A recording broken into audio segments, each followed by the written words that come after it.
Bila hati kian bersih, pikiran pun akan jernih, semangat hidup nan gigih, prestasi mudah diraih. Namun bila hati keruh, batin selalu gemuruh, seakan dikejar musuh, dengan Allah kian jauh. Jagalah hati, jangan kau kotori. Buka YouTube lah lepas ni.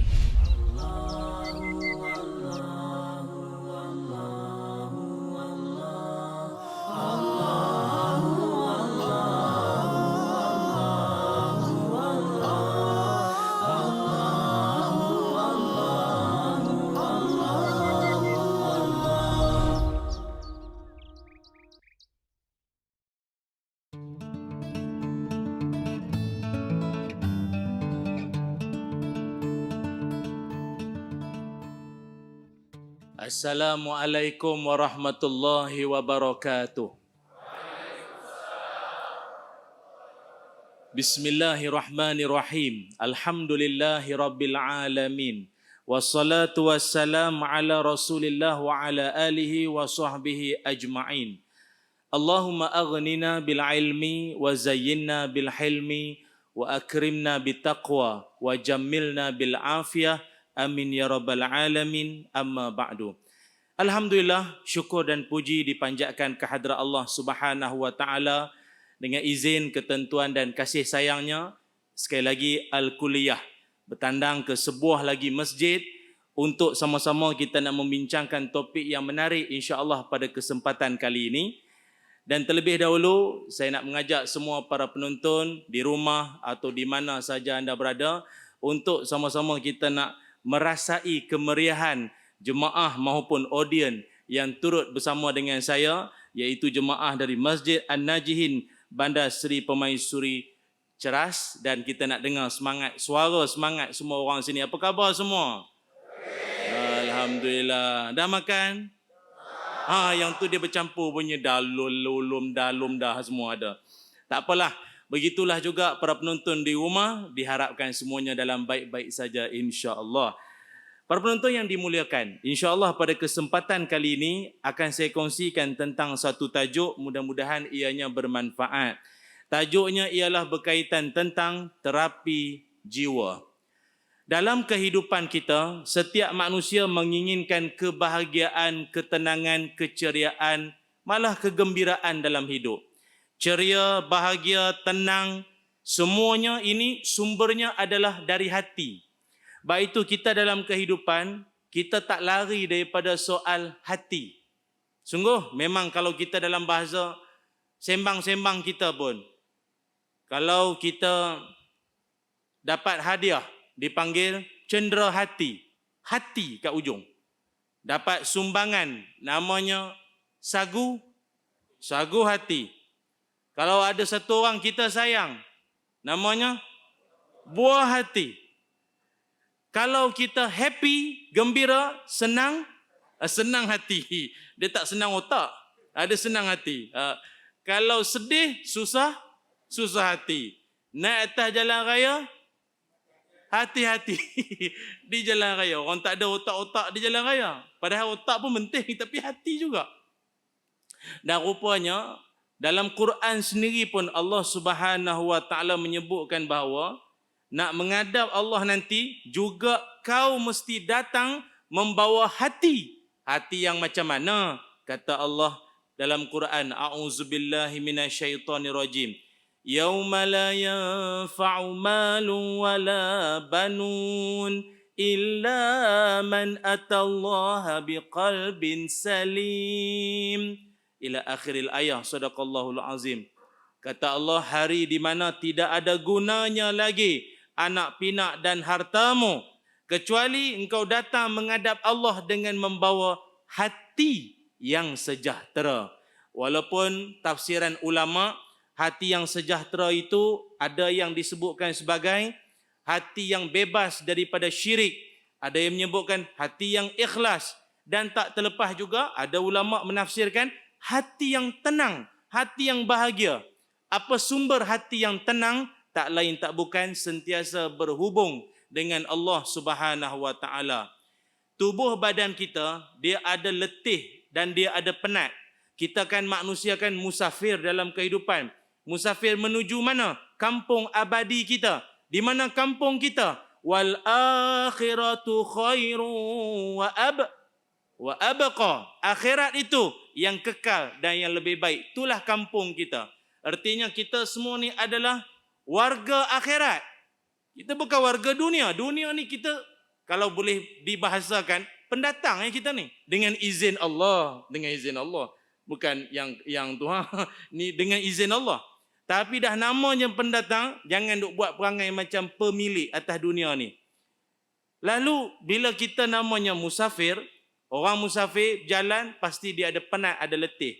Badan kalau letih dan penat, cara nak rehat, baring, tidur, mandi, minum kopi, ada setengah orang, bagi kembali segar. Jiwa pun ada penat. Jiwa pun ada letih. Kadang-kadang badan sihat, jiwa dah letih lah. Malah aku nak melayan.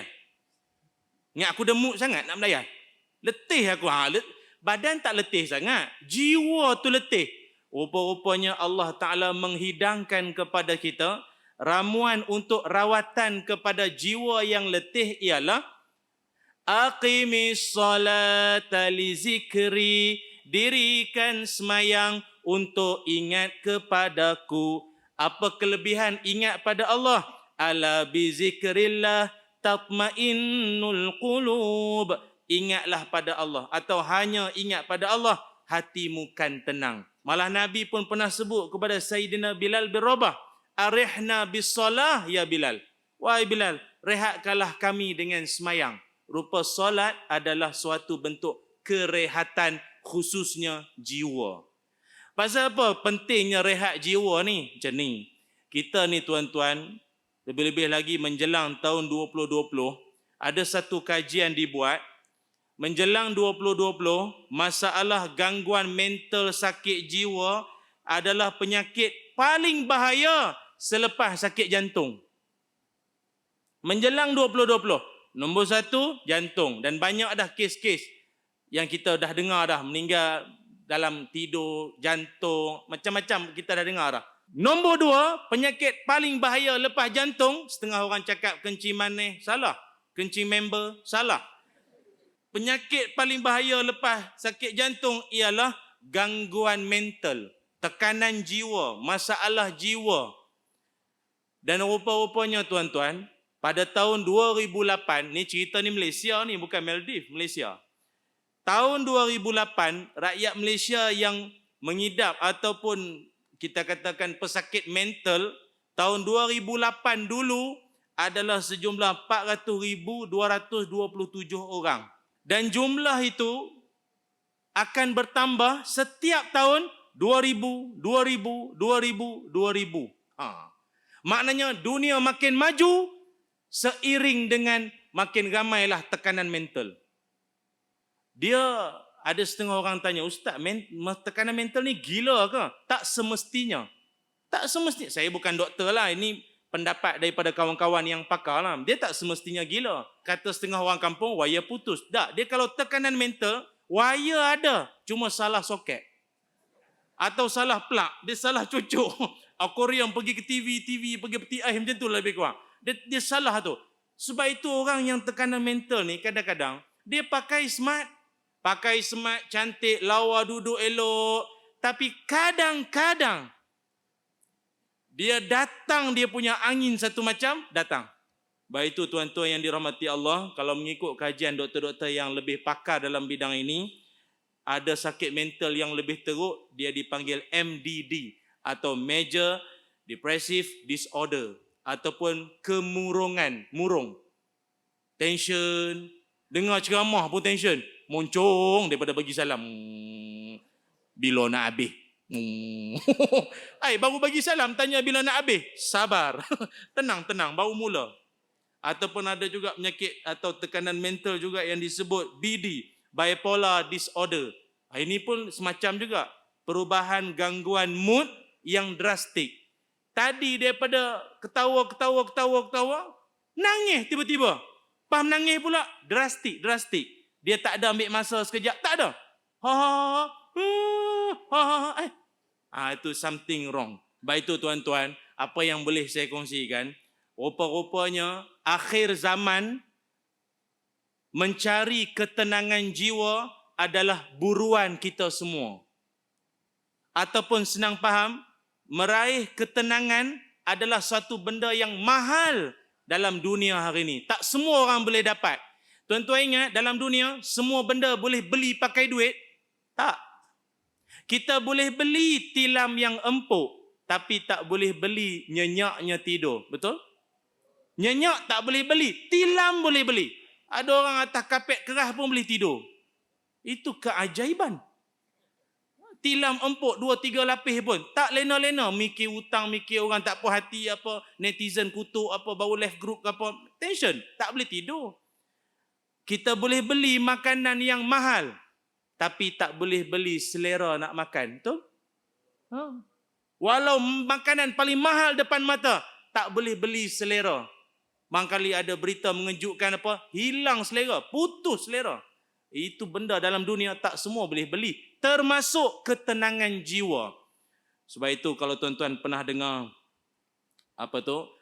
dulu ada satu lagu nasyid menyebut tentang soal pentingnya jiwa yang tenang, jiwa yang bersih. Dia kata apa? Bila hati kian bersih, pikiran pun akan jernih, semangat hidup nan gigih, prestasi mudah diraih. Namun bila hati keruh, batin selalu gemuruh, seakan dikejar musuh, dengan Allah kian jauh. Jagalah hati, jangan kau kotori. Buka YouTube lah lepas ni. Dia menceritakan tentang pentingnya menjaga kebersihan hati itu. Ataupun masalah tekanan jiwa ni, akhirnya banyak menyebabkan dia mengundang bahaya pada diri dia dan membahayakan orang lain.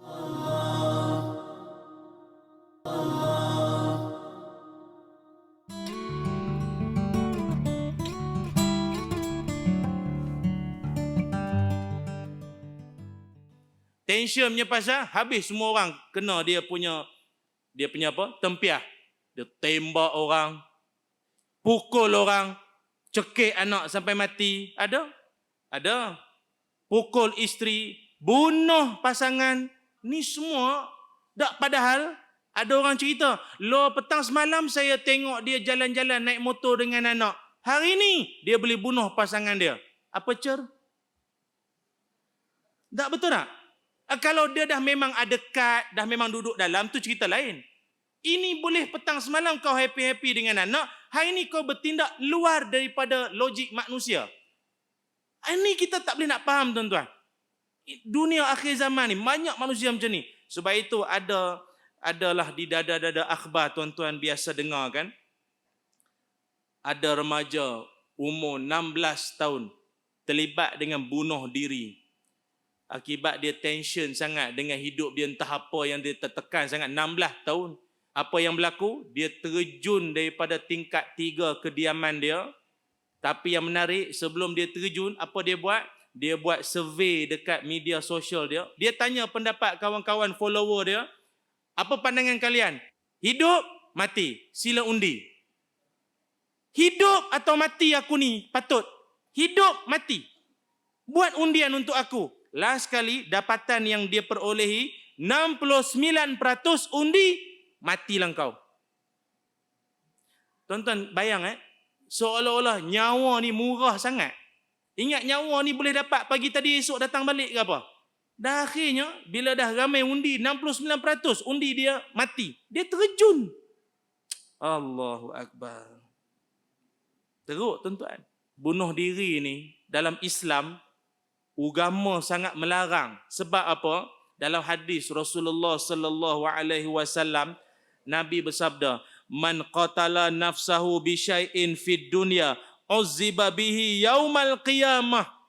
Hadis riwayat Bukhari Muslim. Kata Nabi, siapa-siapa yang membunuh diri dia, jiwa dia dengan sesuatu, pakai barang, sama ada terjun, tikam, minum racun, tembak, bi syai'in, apa-apa pakai barang, fid dunya, ketika di dunia, maka dia akan diazab oleh Allah dengan barang tu balik.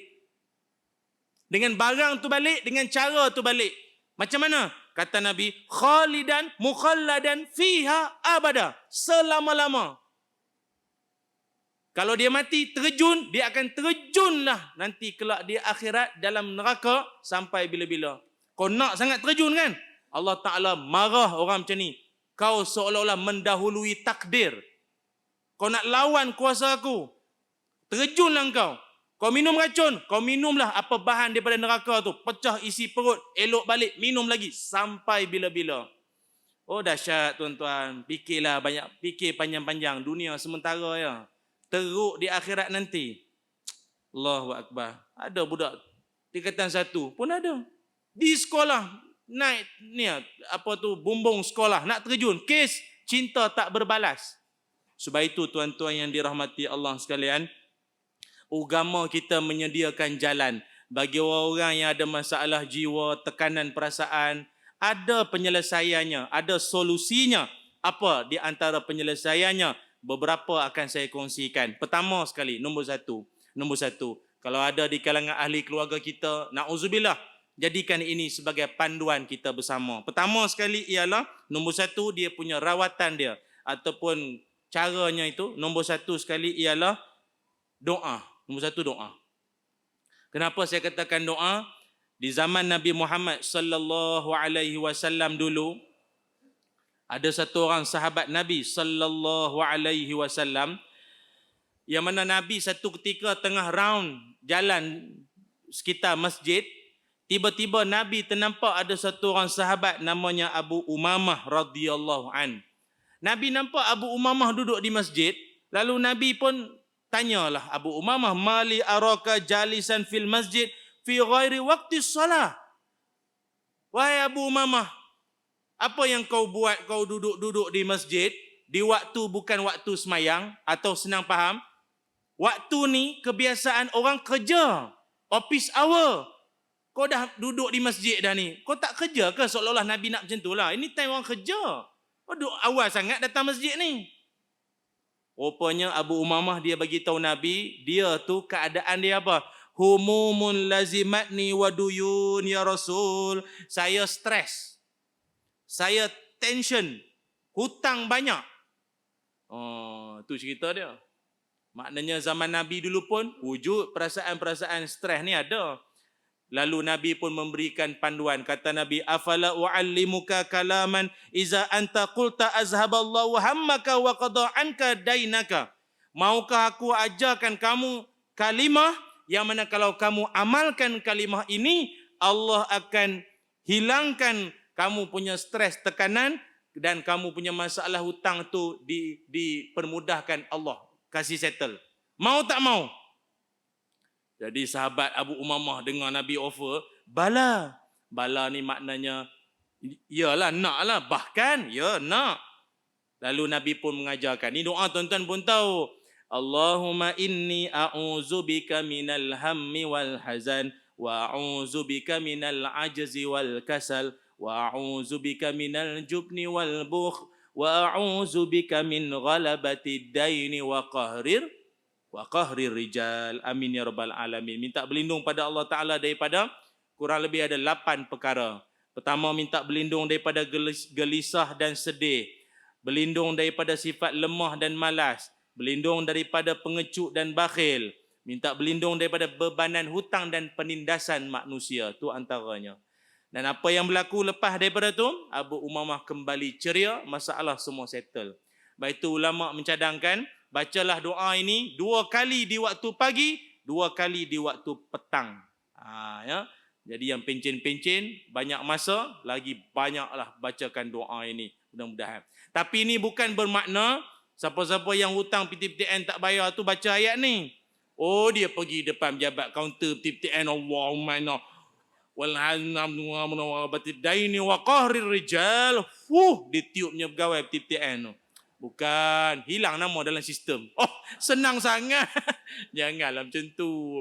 Maknanya dengan keberkatan doa ni, Allah mudahkan, barangkali dapat job, dapat rezeki tak terduga. Bayarlah hutang. Sibuk tak nak bayar. Geram tu puak-puak macam ni.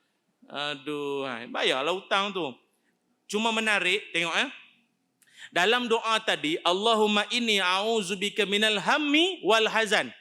Ada dua sifat kegelisahan manusia dalam doa tadi. Dua. Banyak, tapi dua yang utama. Hammi sama hazan. Apa beza dia? Pertama, hammi. Apa makna hammi? Hammi ini lebih kepada risau perkara belum jadi. Benda tak jadi lagi, dah risau.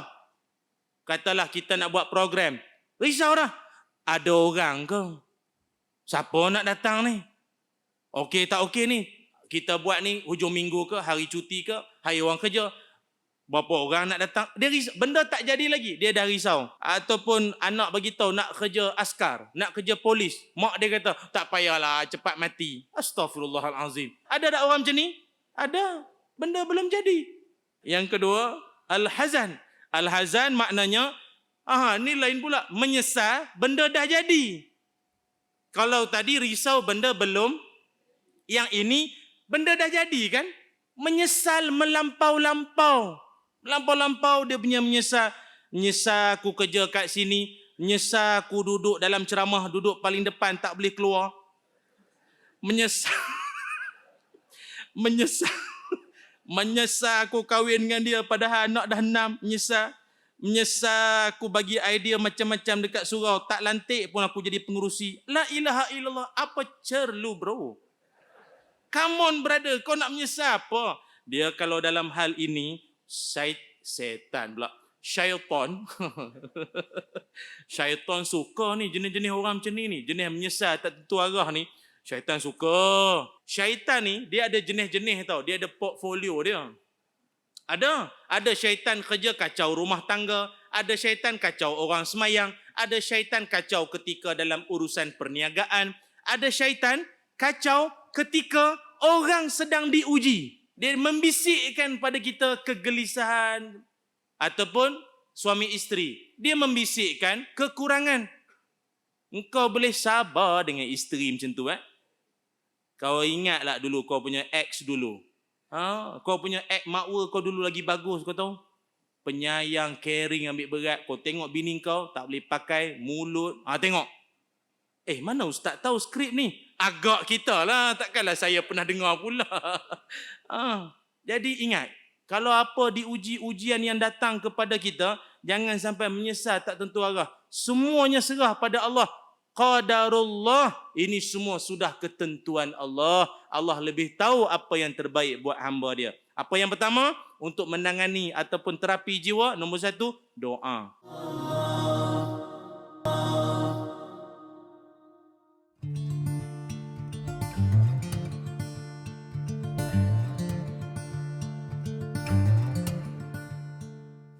Yang keduanya ialah menangani soal tekanan jiwa, perasaan, mental apa semua. Yang keduanya ialah hidup jangan terlalu ambil hati sangat. Dalam hidup ada setengah perkara, orang putih kata ignore. Abaikan saja. Tak perlu nak ambil hati sangat. Tak perlu nak ambil hati. Abaikan, usah peduli. Maksud saya, hal-hal yang bersifat negatif lah. Sebab itu guru saya dulu pernah kata, kadang-kadang perut kita lebih cerdik dari otak. Sebab apa? Perut, apa makanan yang masuk, dia akan tapis. Yang zat-zat, dia serap. Bahan tak pakai semua, dia buang. Otak, semua dia telan. Yang puji, yang maki, yang kutuk, yang sindir, yang perli, semua ambil tension seorang. Kadang-kadang kalau di alam maya, sebab itu saya ingat alam maya ni lebih dahsyat daripada alam bunia tu. Ni tak tahulah kadang-kadang ni yang komen-komen ustaz-ustaz ni pun, kenapa ustaz tu muka berminyak sangat? Kenapa kopiah sengit, butang pakai tak habis? Ada yang kita menyampai tak ambil. Tapi adakah saya perlu ambil hati tu semua? Tak payah. Selagi benda tak membangun, tak payah. Ambil yang perlu-perlu. Kritikan, kutukan, hinaan. Kita baru datang masjid, bajet bagus. Baru pakai kopiah, poyo. Baru nak berzikir, perasaan soleh. La ilaha illallah, apa masalah kau? Ada orang memang macam tu. Dan kita tak payah nak ambil hati orang macam ni. Apa saya nak beritahu tuan-tuan? Hidup ada ketikanya perlu dengar pendapat orang. Tapi kalau sampai tahap keterlaluan sangat dan kita pun sampai tak boleh buat keputusan sendiri, kalah dalam kehidupan. Itu yang kedua. Yang ketiganya ialah macam mana boleh merawat jiwa kita ni tuan-tuan. Yang ketiganya ialah agama mengajarkan apa jua yang berlaku kepada kita, elakkan daripada ataupun usah berkalau. Usah berkalau. Senang. Tu je. Jangan berkalau. Dia kalau ni, kalau ni memang problem. Kalau habis. Jenis, yalah, kalaulah aku tak naik kereta dengan dia, kalaulah aku tak lalu kawasan tu, kalaulah aku tak kahwin dengan dia, habis lah. Dalam sebuah hadis Nabi Muhammad sallallahu alaihi wasallam, Nabi mengingatkan, apa kata baginda Nabi, wa in asabaka syai'un fala taqul law anni fa'altu kana kaza wa kaza. Kata Nabi, kalau engkau ditimpa apa jua musibah, janganlah berkata kalaulah aku buat macam tu, macam ni. Dia perkataan kalau ni, biasanya dia akan datang bersama dengan dua lagi perkataan lain. Apa dia? Sepatutnya, kenapa? Perasan tak? Contoh. Ada kawan kita, anak dia naik motor dengan kawan lain, accident. Kawan dia, anak dia, duduk belakang, membonceng. Duduk belakang. Yang bawa tu kawan. Yang meninggal anak. Yang bonceng yang meninggal. Brek mengejut, kawan belakang terjun. Meninggal. Mak dia, alah. Kenapa anak aku? Kenapa anak aku? Kataan kedua apa? Sepatutnya. Sepatutnya yang mati itu yang bawa. Dia yang ajak anak aku tak nak keluar malam tadi. Dia yang ajak. Sepatutnya yang mati dia tu. Anak aku pergi masjid mati. Kalaulah anak aku tak naik motor malam tu. Habis. Kenapa? Sepatutnya kalau. Kita tengah tenang, tak ada masalah ni, kita tak akan tergambar. Perkataan tu keluar. Ini semua keluar secara tak sedar. Tuan-tuan tengoklah mana-mana orang, barangkali iman goyang, kalau diuji Allah, 3 perkataan ni mesti keluar. Sebab itu Nabi siang-siang bagi tahu kita, Nabi ajar kita siap-siap, ingat, tiap kali kau diuji musibah apa datang, jangan kau duk berkalau. Akan tetapi katakanlah, kata Nabi, walakin qul qadarullah fa inna law taftahu amal syaitan. Kerana perkataan kalau membuka pintu-pintu syaitan, membisik ke jiwa kita. Kata apa lepas ni? Qadarullah. Bahasa Arab, Melayunya, ini semua ketentuan Allah. Tapi jangan salah guna ya, perkataan ketentuan Allah ni. Ulama tauhid selalu berpesan, jangan duk semuanya ketentuan Allah. Letih macam tu. Itu yang ketiga, usah berkalau. Yang keempat, macam mana kita boleh terapikan jiwa kita daripada masalah tekanan-tekanan perasaan jiwa, mental dan sebagainya ini. Yang keempatnya ialah dengan memaafkan. Memaafkan. Tuan-tuan yang dirahmati Allah sekalian, Nabi Muhammad sallallahu alaihi wasallam, Nabi pernah bersabda, "Ma naqasat sadaqatun min mal wa ma zadallahu 'abdan bi'afwin illa 'izza wa ma tawaddu'a ahadun lillahi illa rafa'ahu Allah." Hadis riwayat Imam Muslim. Kata Nabi Muhammad sallallahu alaihi wasallam, tidakkan berkurang harta orang yang bersedekah. Pertama, Nabi kata apa? Tidakkan berkurang harta orang yang bersedekah. Tuan-tuan tengok mana-mana kawan kita bersedekah. Tafiz, Palestin, Syria, Rohingya mana. Sejak dia bersedekah dan dia pun melarat menyandar di tiang masjid. Pasal dia tu banyak sedekah sangat. Habis duit. Tak ada. Makin bertambah rezeki banyak. Buat ibadah, sedekah, takkan berkurang harta. Tu janji Nabi. Yang kedua, Wa ma zadallahu 'abdan bi'afwin illa 'izza. Takkan seseorang itu ditambahkan oleh Allah seseorang dengan kemaafan kecuali dengan kemuliaan. Maknanya seseorang yang boleh memaafkan orang lain, Allah akan kurniakan kepada dia kemuliaan. Dan yang ketiga, tidaklah seseorang yang tawaduk, merendah diri, being humble, itu kecuali Allah angkat darjat dia. Hadis riwayat Muslim. Salah satunya Nabi sebut apa? Orang yang boleh memaafkan orang lain, Allah kurniakan dia kemuliaan. Baik itu kalau tuan-tuan tengok dalam Quran, Allah lebih muliakan orang yang minta maaf ke memaafkan? Minta maafkan ke memaafkan? Ya, tepat sekali. Jawapannya adalah Allah lebih muliakan orang yang memaafkan. Sebab antara minta maaf dengan memaafkan, yang memaafkan tu memerlukan jiwa yang besar. Jiwa yang besar. Baik itu kita dalam kehidupan, hati-hati dalam bercakap, berhati-hati dalam bermuamalah. Sekali terlanjur bicara, terguris hati orang, terluka hati orang lain, boleh dia maafkan. Tapi kesan tu ada lagi lah, pedih tu ada. Macam kita suami-suami, kita dengan isteri kita. Orang perempuan hatinya bagaikan pasu. Sekali jatuh, pecah, berderai, boleh dicantum semula, tapi retak tetap ada. Buat ayat Facebook tu. Nah, dia boleh cantum balik, tapi retak tu ada lagi. Betul tak orang perempuan? Tak berapa mengaku, tak apa. Tapi itulah hakikat kebanyakannya. Oh ya Allah, memaafkan. Sebab itu kalau tuan-tuan tengok dalam Quran, seruan supaya kita ni jadi orang yang memaafkan sangat banyak. Allah sebut dalam surah Al-A'raf ayat 199. Allah sebut dalam surah Fussilat ayat 34. Allah sebut dalam surah An-Nur ayat 22. Allah sebut dalam surah Asy-Syura ayat 40. Semuanya seruan ke arah maafkan.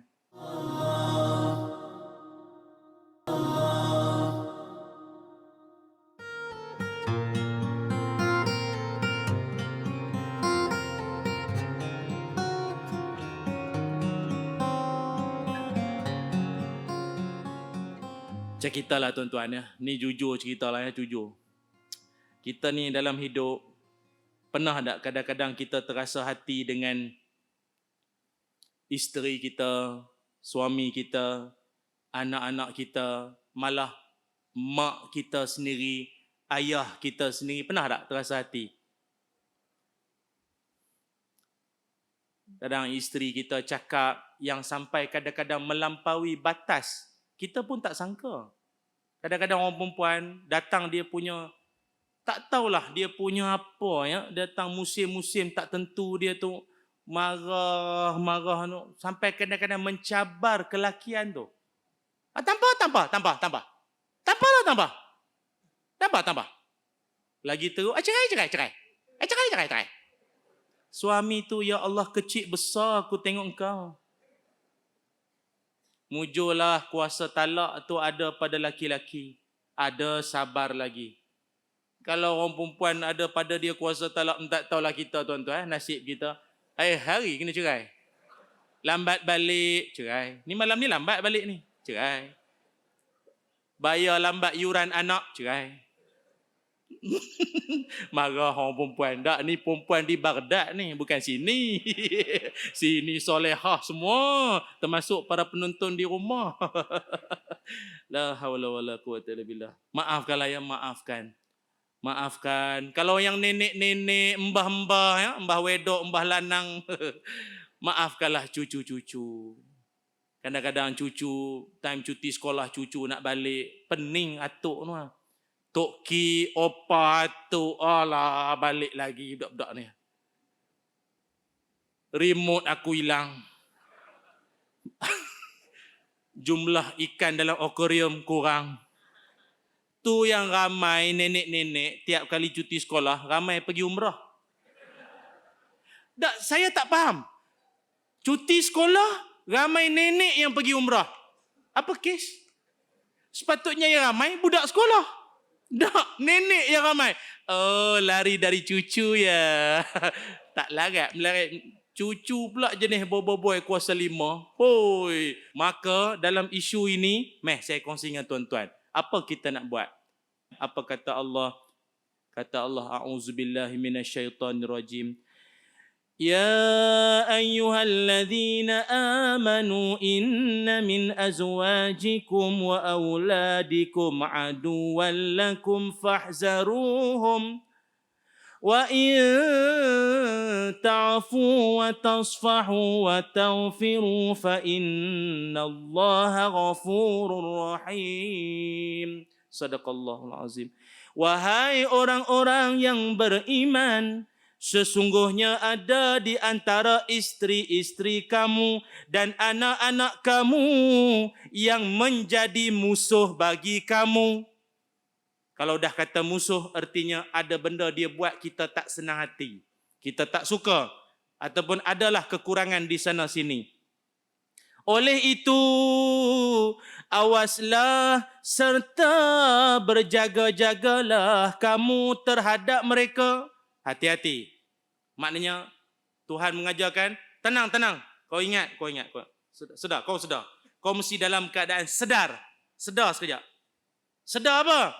Dia itu mak, dia itu ayah, dia itu cucu, dia itu suami aku yang patut aku hormat, dan dia itu isteri aku yang patut aku bimbing dia. Faham tak? Allah ajar kita tenang sekejap. Kau jangan duk geram lagi. Nanti dulu. Langkah seterusnya, wa in ta'fu wa tasfahu. Oleh itu, maafkanlah. Tak cukup dengan maafkan. Lupakanlah. Sebab itu tuan-tuan dalam hidup, kalau kita ada semangat macam tu, kita tak akan mudah marah. Tu. Ataupun suami kita kadang jenis minum tak reti nak basuh cawan. Sabar kak, sabar. Tak larat cakap orang tua ni. Pasal orang bancuh, basuh. Dia ada setengah orang perempuan, dia boleh cakap seorang-seorang di dapur. Adakah itu tanda-tanda yang jiwa tadi tu Ustaz? Wallahualam lah. Kalau dah perasan ambil je lah ya. Faham tuan-tuan? Kalau dah faham cukup lah. Setakat ni je lah tuan-tuan ya. Mudah-mudahan hidup kita ceria, bahagia. Walaupun penuh dengan ujian dan onak duri, tetap kita lalui, tetap kita gagahi dengan jiwa yang penuh dengan keimanan. Kerana walau macam mana tinggi dan beratnya ujian kita, kenanglah bahawa Nabi dan para solihin dulu jauh lebih berat ujiannya berbanding kita. Wallahu alam. Sekali lagi saya ucapkan ribuan terima kasih kepada pihak Masjid An-Najihin, Bandar Seri Permaisuri Ceras. Moga ada kesempatan lagi. InsyaAllah kita bertandang lagi. Saya mewakili kru penerbitan Al-Kuliah memohon jutaan kemaafan. Para penonton di rumah, teruskan menyokong program ini dan mudah-mudahan insyaAllah akan memberikan lebih banyak manfaat pada semua umat Islam khususnya, dan insya-Allah kita akan meraih pahala yang besar di sisi Allah Subhanahu wa taala. Aqulu qauli hadza wa astaghfirullahal azim li wa lakum. Assalamualaikum warahmatullahi wabarakatuh.